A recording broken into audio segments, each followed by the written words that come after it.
Hello everybody, I am Sabine Brels, the manager of the Global Animal Law Project, and I'm really glad to be here in Vancouver with Rebeka Breder, who is animal lawyer here, and she will tell us more about her outstanding work for the animals. Hello Rebeka. Hello. Can you tell us about your work and how you became an animal lawyer, please? Yes, first of all, thank you so much. It's such an honor to be here and to speak to this amazing organization. I became an animal lawyer because ever since I was a very little girl, I have always been interested and active in promoting animal rights and welfare, and I decided that I would probably be best suited for a position in law so that I could try to make a difference in the lives of animals in our legal system in Canada.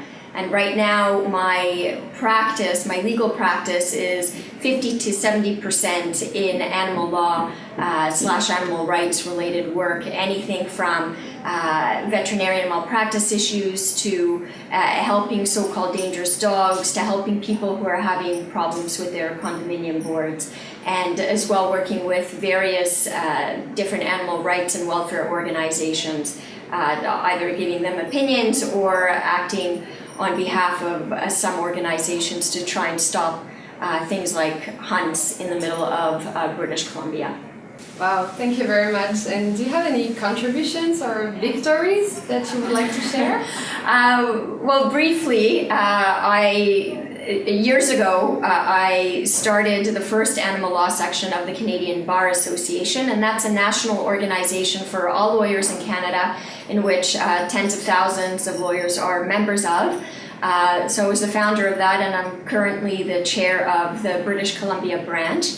And in terms of some of the legal work that I've done, I'm proud to say that the law has changed in regards to the way we deal with the so-called dangerous dogs, and as well that courts, at least in British Columbia, are starting to recognize that the best interest of animals should be considered in legal custody disputes.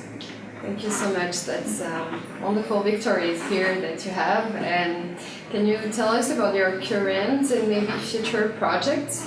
Well, a lot of the work that I currently do now is in regards to municipal and provincial laws. I hope to do more work and plan to do more work in regards to more wildlife matters at the national level, and as well as potentially work involving farmed animals. Yeah, thanks so much. And what are the main way that you would suggest? What are the steps to be made to better protect the animals in your sense? With which legal tools would be the most efficient, please? Well, I think just speaking from experience, I think, and of course I'm a lawyer, so I'm a little biased, but I think some of the most efficient tools that we can use for helping animals is, for one, having more lawyers who are available to clients who want to be speaking on behalf of animals in the legal system. So to have more lawyers who are working in this area of the law. And then what's related to that is to have a continuing number of people and organizations speak on behalf of animals through advocacy work. And again, I can't emphasize enough having more lawyers involved in this area of the law.